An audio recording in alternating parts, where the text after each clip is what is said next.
a little bit of hatred. His anger compounded when he says arriving police officers told him the vandalism could have been random and not aimed at him specifically. They kept telling me it was random.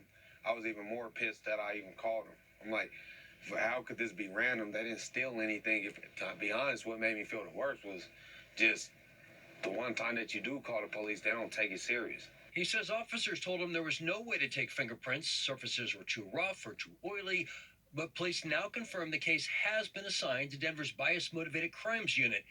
Just 2 weeks ago, the FBI released hate crime stats showing a 74% spike in Colorado from 2018 to 2019. 210 hate crimes reported last year compared to 121 in 2018. More than half of those motivated by race, just like this case, where the victim says past remarks by some neighbors has him confident the perpetrator isn't a random stranger, but someone nearby who doesn't like a black man renting workspace in the neighborhood. They want me out of here, number one. Like, that's the blatant message that I think they wanted to send. And number two, just, like, that there's still racism here. Denver Police is one of the few agencies to have its own bias-motivated crimes unit, which investigates specifically hate crimes. If you have any information about this case, please hope you can call Crime Stoppers at 720-913-7867. Rob Lowe, Fox 31.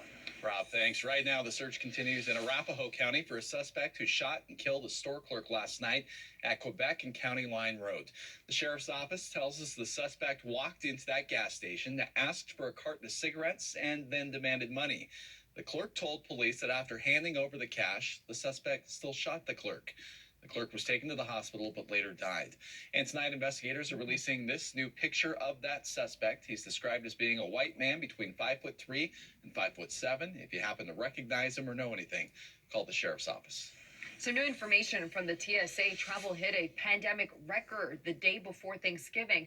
So despite calls from health officials for people to stay home, more than 1 million people went through TSA checkpoints across the country Wednesday. That includes about 34,000 out of DIA. That's a 40% drop from last year, but the highest number of people in a single day since March when the pandemic started.